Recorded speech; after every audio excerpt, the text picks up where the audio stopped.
I converted over to the Pathfinder role-playing system from Dungeons & Dragons 3.5. Just as I started becoming somewhat competent at managing my character's development, luckily for me, Pathfinder was known around the office as Dungeons & Dragons 3.75. So I open up the book, seeing very familiar phrases for character creation. I start going through the race and class options without a plan for the next campaign. The people in my group invited new players, so I knew I had to show up to impress. I started my homework, looking through the pros and cons of each race, and I already knew which class I was going to play. A bard. The most powerful class in any fantasy setting. The DM had us roll for stats. Obviously my highest stat went to intelligence, seconded by charisma. My lowest stat went into strength. Remember that. I decided to roleplay as a gnome. The next step was my backstory, and oh, what fun did I have making it. You see, my backstory involved my character becoming a jester to an extremely powerful demon lord for thousands of years. Due to certain circumstances involving some unfortunate events, the demon had made my character immortal and was exiled to the material plane.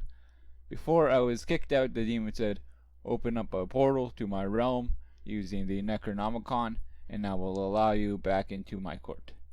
My character bowed and was left speechless before I was thrown into a dark abyss. I don't remember what my character was called, so let's call him, oh, that bard. I remember it was equally as ridiculous anyways. I grabbed lingering performance as my first feat, and more importantly, I distributed my skill points into as many different types of knowledges as possible, with the exception of always increasing my knowledge planes to help me find that damn book. Why not religion, you ask? Because I have to find that book to summon my master, a demon lord. That is what my character believed. The campaign started as many DM's tabletop logic. We bumped into each other at a tavern, and instead of saying sorry and moving on as a normal person would, we decided, you know what? Let's go kill some monsters and get rich doing so. As my character would, I absolutely do not remember what that campaign was about. I was busy playing Hoarding Simulator. My allies, the murder hobos they are, were investing their sweet gold to get so-called magic items. I mean, come on, he's just applying oil to that sword. The campaign had us adventuring around the beginning town for the first 5 levels. As the reasonable person in my party, I invested in ways to store my stuff.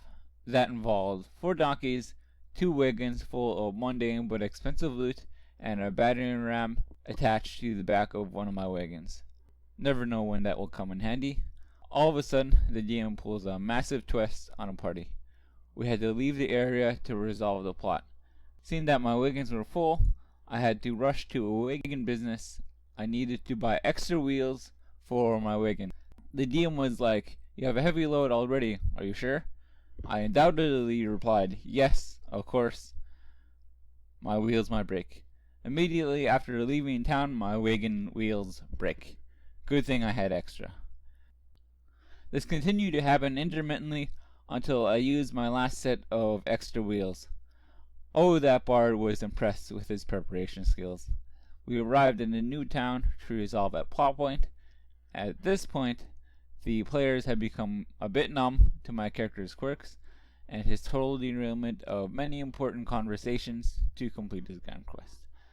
Sadness warning, no sincerity. As we were leaving town, I rolled a natural 1 on my drive checks. My last wheels broke, and the town had no replacements. Knowing the importance of the current quest to my party members, oh, that bard left with the party after buying a small plot and paying a local person to watch over my stuff. 2 horrible things happened next. Oh, that bard had to carry his own stuff. The second happened during an encounter. While we were traveling, we ran into the highwaymen that we were after. The highwaymen heavily outnumbered us, and this was going to be a hard fight, is what I'm guessing my party was thinking. I wasn't worried about it. I was never worried about it. Everything changed after that encounter. Deep into the fight, my party members and the highwaymen were on their last legs. Could have been anyone's victory. The DM was surveying the battle for a second, knowing that his next action might destroy my team. The highwaymen that looked the least damaged moved around my team and did the most inconceivable thing. He attacked me. Not only was my character offended, but since it never happened before in that campaign, I was a bit offended. For the first time in the entire campaign, I unsheathed my rapier. You see, before that, I was constantly healing, turning on and off performance, buffing my party. Most importantly, I was readying my actions to book it in case the unimaginable happened. The highwayman, luckily, was rolling low. As for me, remember when I said how I distributed my stats? I made strength the lowest. I did not invest in weapon finesse or range attack feats. As my nemesis and me were squaring off as the rounds passed, an idea came to my head of what my character might do. I explained to the party that Bard started getting angry, yelling curse words, violently threw down his rapier and pulled out his masterwork Mandalin. Next turn, I rolled a natural 20 with a confirmation with another nat 20. The GM gave my weapon a 1d4.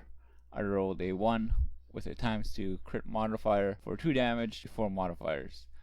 I described that my character grabbed the handle of the instrument and hit a small exposed area under the armpit. The DM generously allowed me to do 1 damage.